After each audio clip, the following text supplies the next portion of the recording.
Our #1 qualifying leader and reigning Funny Car World Champ, Jack Beckman.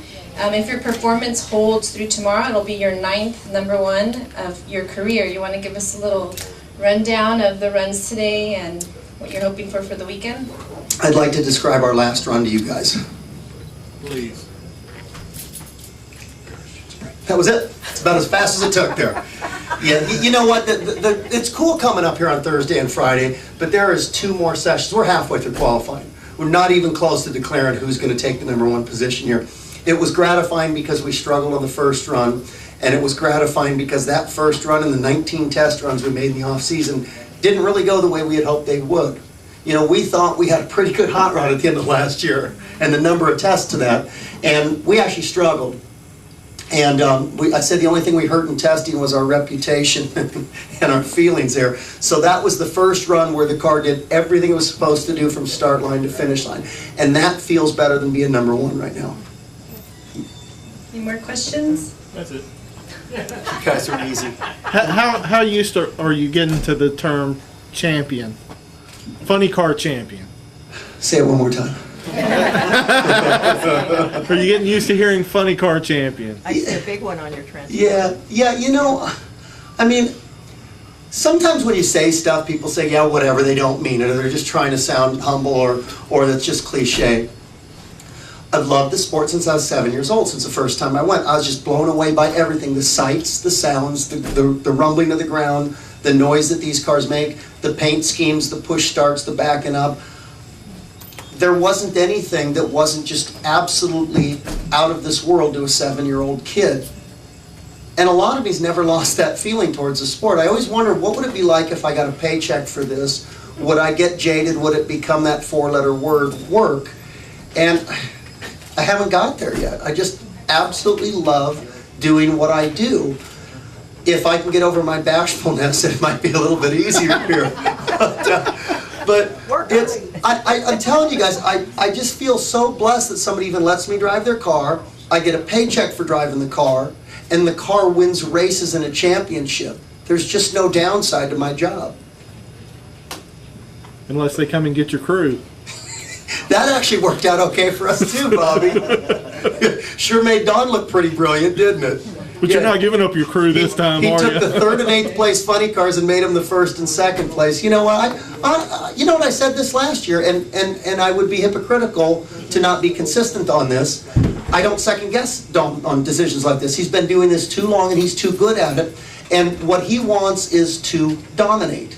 And that is every single team that he's got. He wants them to dominate. He came and gave us a little motivational pep talk last night, including using a metaphor about that our car is a 2x4 smacking us upside the head, telling us there's something wrong with it. So we went and got a 2x4 and wrote obvious on it, and we're going to use that from now on to keep our perspective in line. Hey, where's your home originally? It was in the valley. I grew up in Granada Hills, moved to Norco 3 years ago. I said I do, and that meant I do whatever she wants me to do. Jack, if you lose, have you ever thought about kicking anybody in the shins? It's interesting. Last year at Brainerd, they had the talk with the crew. Now remember, the crews had changed. I'd spent 3 years with the other guys. We were relatively new, and I said, you know, guys, we could actually contend for the championship this year. Not even a top 5 car. We have the ability to run for the championship. We just need to be on the same side of the rope, pulling the right way. We qualify #1 at that race. We go out and we lose 2nd round. And man, did they look dejected. And I got everybody together again. And I'm not that Vince Lombardi pep talk guy, but I said, guys, this is the time when we need to hold our heads up. We don't throw our helmets. We don't kick the car. And somebody misunderstood and thought that I had told everybody that one of our crew guys kicked the car. Wouldn't that be special? One day at a time. And this is, Phoenix will be the big ta-da for the MTS Wounded Warrior deal. You guys remember when we did the postcards for the combat troops, we did, I think, 750,000 postcards, which meant soldiers that weren't necessarily getting mail got a positive message from home. And we're altering that. Roger and Karen Comstock want to do something for the ones that went over there and didn't come back as good as they left. The people that gave way more than we expected.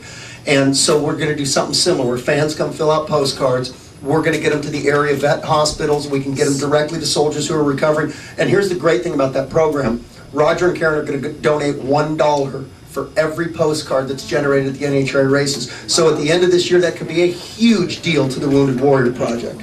Yeah, huge. I mean, just honored to be a part of it. So we got a wicked cool paint scheme coming in at Phoenix, and we'll run that at 7 races this year, and that's awesome. And Valvoline's staying on board and having faith with us. That's more than you can ask for. Exactly. Absolutely. And your guys were the first guys from Schumacher's working this morning. Somebody probably didn't put their alarm clocks on West Coast time. They got up early. Yeah. They were Either there that or- before anybody. Well, Annie, maybe they just never went home last night. These guys are pretty interesting. You know, I did walk by and there was nobody there, and then I came back 5 minutes later and everybody was working. I wish of the 10 guys on the team that you guys would alternate who you call up here and not the driver, that you give me every 10th time. Because I get nearly all the credit and almost none of the blame, and you guys missed it on both accounts. Yeah. Because these folks, you know, take what they make at the end of the year and divide it by the number of the hours they work. It's ridiculous to work as hard as they do. Yeah. It's not for the money. They're so dedicated to what they do. But the interesting thing about that is it becomes a passion to them.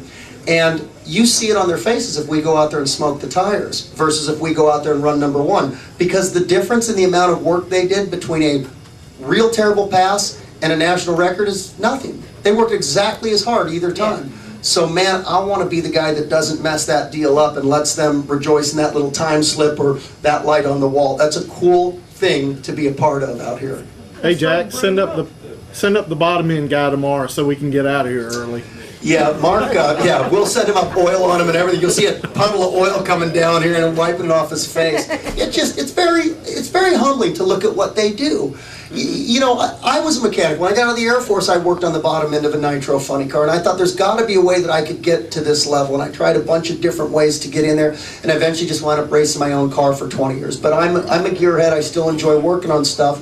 But when you watch these guys, and think about this, you don't have a roommate. There's 7 mechanics. They got 6 roommates. They all get in the same car each morning and night and go back and forth. They got to eat dinner at whatever the consensus is. They make so many sacrifices to be able to come out here so I can come in this air-conditioned room and talk to you guys at the end of the day.